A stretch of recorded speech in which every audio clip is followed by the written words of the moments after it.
리플 가격이 저항선을 돌파하며 단기간 내 급격한 상승세를 보여줄 것이라는 분석이 나왔습니다. 기술적 차트 분석가로 유명한 이그레그 크립토는 그린 차트라고 불리는 업데이트된 기술 분석을 공유했는데요.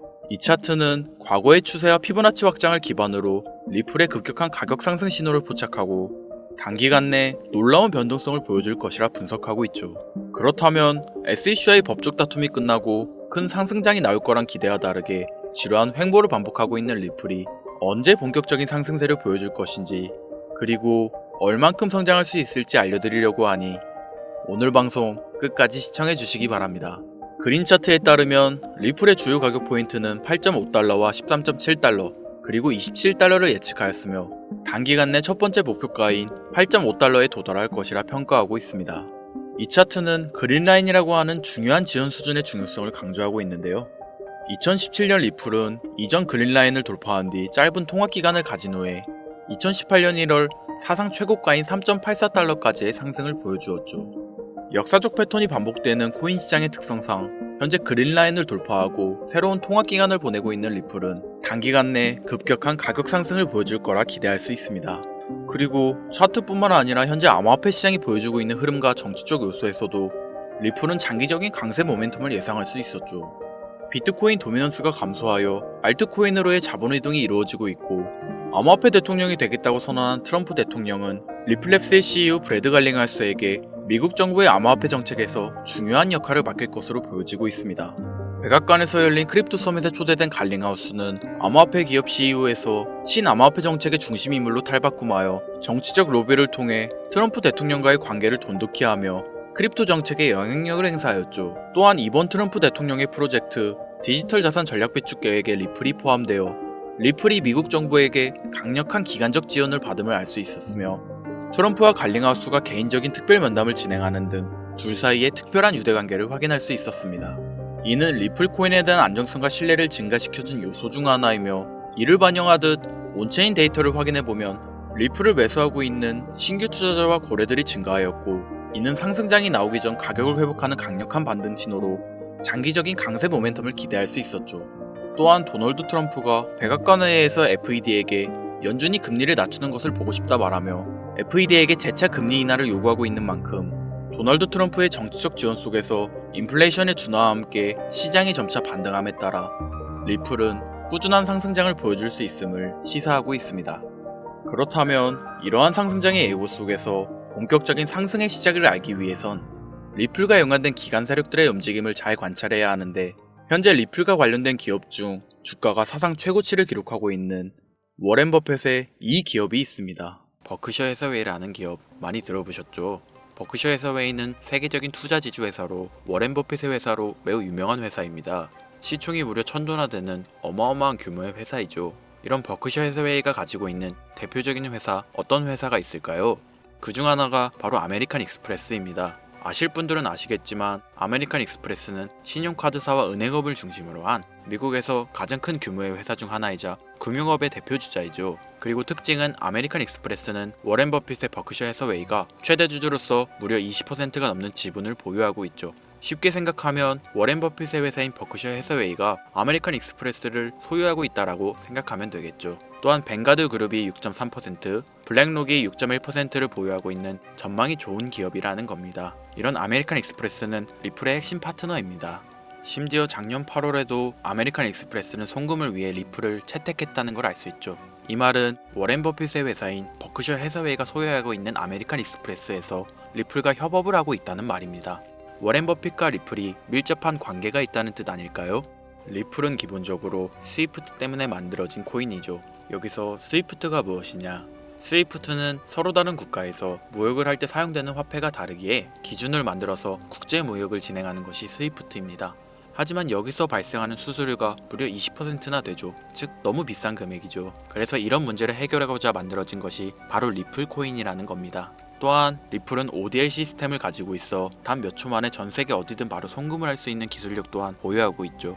수수료와 속도, 이 두 가지를 모두 잡을 수 있다는 겁니다. 그런데 지금 이 기술력을 미국이 질투하고 있다는 거죠. 그럼 여기서 생각을 해볼게요. 전 세계 최대 강국이 어디죠? 네, 미국이죠.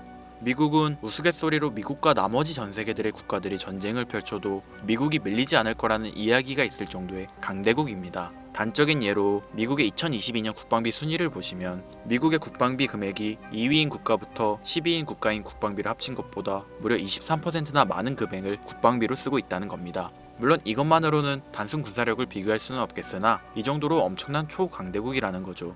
이 이야기를 왜 하냐면 미국은 전 세계의 패권을 쥐고 있는 강대국이라는 겁니다. 단순히 군사력뿐 아니라 경제력으로도 말이죠. 요즘 시대는 힘으로 찍어 누르는 시대보다 자본주의 세상이기에 경제 패권이 엄청나게 중요하다는 거예요. 지금 전 세계 공용화폐로 쓸 수 있는 유일한 화폐는 바로 달러입니다. 하지만 이제는 세상이 많이 바뀌었어요. 언제부턴가 현물화폐보다 편리하고 안전하며 유동성마저도 뛰어난 암호화폐가 탄생을 하고 말았죠. 이 암호화폐가 탄생을 하고 오랜 시간이 지나지 않아 달러의 패권이, 달러의 입지가 조금씩 흔들리기 시작했고 지금은 수많은 암호화폐들이 달러의 자리를 위협하고 있는 상황입니다. 앞으로 암호화폐가 달러를 잡아먹게 된다면 미래의 미국은 전 세계의 경제 패권을 줄 수가 없게 되죠. 그래서 어떻게 하고 있죠? CBDC, 센트럴 뱅크 디지털 커런시, 즉 중앙은행 디지털 화폐. 미국에선 이 CBDC를 이용해서 달러를 디지털화시킬 계획을 가지고 나왔다는 거죠. 하지만 CBDC를 발행하기엔 오랜 시간이 필요하기에 그 시간 동안 달러의 패권이 흔들릴 것이고 그리 된다면 달러의 입지가 위험해지고 경제 패권을 더 이상 줄 수 없게 될지도 모른다는 거죠. 그래서 미국의 바이든 정부는 암호화폐를 규제하기 시작했습니다. 수년간 암호화폐를 규제하고 압박을 했죠. 하지만 이제는 그게 더 이상 불가능해졌다는 거예요. 세상이 달라졌다는 거죠.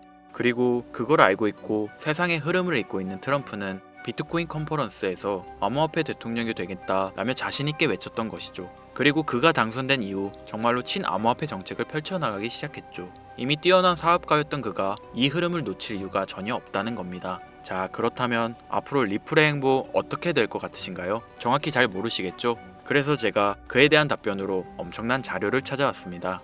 이 정보는 제가 우연히 발견한 정보인데요. CBDC를 위해 기반으로 삼을 가교통화 코인의 적합성 및 미 연방지구별 논의사항을 보여주는 자료입니다.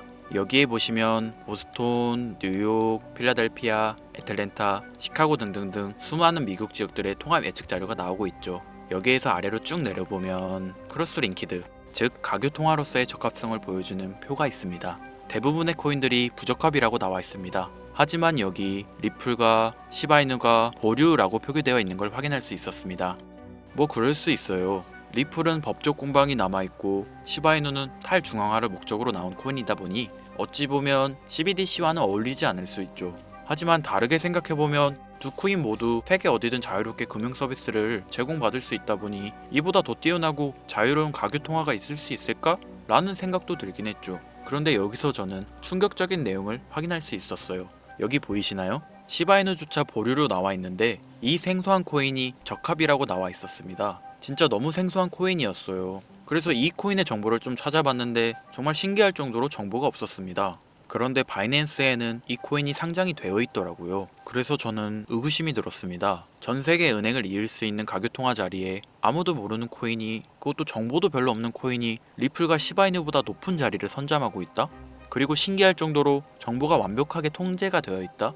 아무리 봐도 너무 이상해서 곰곰이 생각을 해보다 얼마 전에 있었던 미국 대선이 떠올라서 혹시 트럼프 당선에 이목이 쏠려 있을 때를 노려 4분기에 이 코인을 가교통화로서 밀어주려는 건가? 라는 생각이 확 들더라고요. 그래서 바로 국내 거래소 중 가장 거대한 거래소인 업비트를 확인해 봤는데 놀랍게도 올해 이미 상장이 되어 있었습니다. 그뿐이 아니었죠. 일본의 비트플라이어, 중국의 후오비, 미국의 코인베이스, 유럽의 비트스탬프, 인도의 와즈렉스, 두바이의 바이비트 등 전 세계에서 내놓아야 할 가상화폐 거래소에 모두 4분기 상장 예정인 코인으로 올라와 있었습니다.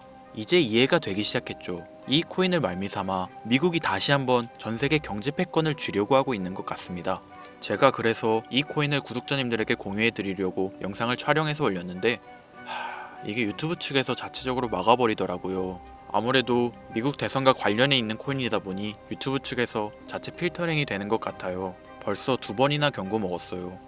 한 번만 더 경고 먹으면 더 이상 구독자님들께 좋은 영상을 제공해드릴 수가 없어서 어쩔 수 없이 상단부에 있는 제 개인 번호 010-8056-5800, 010-8056-5800 이 번호로 코인이라고 적어서 문자 보내주시는 분들에게 해당 코인 정보를 제공해드리려고 합니다. 구독자님이신 걸 확인하는 즉시 해당 코인에 대한 정보 바로 제공해 드리도록 하겠습니다. 요즘 저를 사칭해서 정보를 팔아먹으려고 하는 악질업자들이 너무나도 많이 늘어나고 있습니다. 제보가 진짜 빗발치고 있어요. 다시 한번 말씀드리지만 저는 절대로 금전을 요구하거나 멤버십 가입 유도 및 개인정보 등을 요청하지 않습니다. 그런 사칭범들이 워낙 많아 문자 보내주시는 분들 한 분 한 분 제 구독자님이신지 확인 후 공유해드리다 보니 약간의 시간이 소요가 된다는 점 다시 한번 양해 부탁드립니다. 저는 많은 거 안 바래요. 오로지 제 채널을 키우기 위해서 제 영상을 보시고 제 채널 구독, 좋아요, 알림 설정 그리고 댓글 정도 남겨주시면 저는 그걸로 만족합니다. 그러니 이것 외에 요청하는 게 있다면 제가 아니라 사칭이니 조심하세요. 앞으로 더 좋은 영상, 더욱 도움이 되는 정보로 다시 찾아뵙겠습니다. 오늘 하루도 고생하셨습니다. 김선우입니다. 감사합니다.